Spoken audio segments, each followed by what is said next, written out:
AJ Austin. I'm with Journey Girl. We are a mobile youth enrichment project. We teach life skill development sessions. And one of the things we'll be talking about today is interview etiquette. I see a lot of you guys dressed up and prepared for an interview. Do we already have in mind kind of the type of jobs that we're looking for outside of high school, or any idea what we kind of want to be when we grow up? Yeah, I see some head nods. What do you want to do? Business management. Okay. Be a barber. Okay. Anybody else? Yeah. Barber. Okay. Well, today we're going to go over some of the basics. It looks like you have it already. Yeah, you got it. You got it worked out. Okay. We're going to go over some of the basics for those of us who are in corporate America, headed to corporate America, have been in corporate America. Myself, I've owned my company for the last 5 years, but I do have experience in corporate America and what the do's and don'ts of at least the basic interview skills. So today we'll kind of go through some of those and become familiar with what's expected of us when we walk in and apply for a job, when we submit our resumes and the follow-up and things like that. The interview phase is important, but what's the most important is what you do before the interview. Things like finding out about a company, doing your research, going online, going to the company's website. Say you're interested in Bank of America, maybe someone's interested in financing. You would go to Bank of America's website, look and see who the current CEO is, how long the company has been existing, kind of take some notes so that you can learn more about the company and the different positions that they have available. You also want to network maybe with some of the people that already work with Bank of America, maybe going in, being a customer, kind of seeing how it runs from day to day and what kind of information that you can take in with the interview. And that'll also help you prepare your questions on what to ask the interviewer. So research the company, find out information on the internet.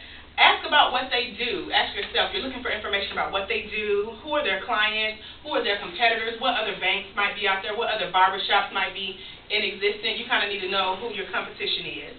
And be sure to understand the company, understand the banking industry and what's required, those basic standards of the industry itself.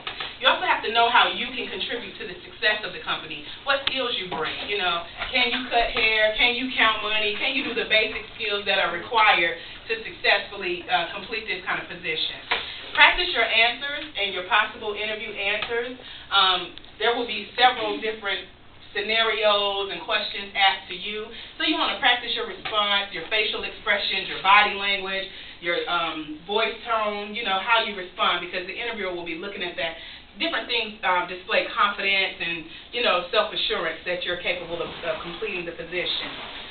You also want to, like I said, the voice tone. A lot of people don't realize that when you lower your head, when you're mumbling, that shows you don't have a lot of confidence or you're not really sure about your skills or yourself, and so people are going to be looking at that. Some businesses allow you to dress business casual, which would be just very low-key. I'm trying to see if I see anybody. Business casual. Can you be our model? This would be considered business casual. She still has on professional slacks. She would maybe wear some, not high heels, but some middle heel pumps.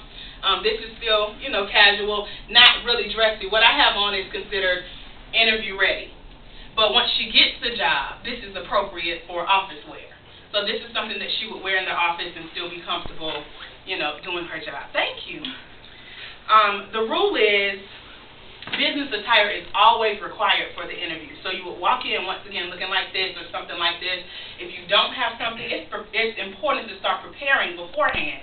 You can't get to the day of, like we heard that some of you guys got to today and said, I don't have anything to wear. I need to go to the clothes closet. And Dr. Cullen was like, no. You know, so you have to be prepared, because in the real world, you don't get a second chance to make a first impression. So even if you go to the local thrift store, you can look at this, you might can tell, but you really can't tell which piece came from the thrift store. I love thrift stores. But you can go and make it work for like $5, $10. And that can make the difference between you getting a job or not. So it's important to have your clothing together, and we'll go over the list of different items that you're supposed to wear as well.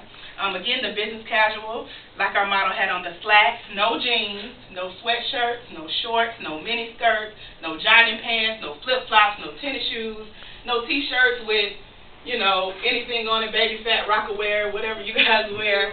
Nothing like that for an interview. That is not considered appropriate. And also for the ladies, no spaghetti strap or sundresses. So you have to keep in mind, you know, the halter tops and things that might expose cleavage or your stomach. It's not appropriate. Also with ladies, the panty line, and I'm not picking on anybody, so this is just interview etiquette 101. And so the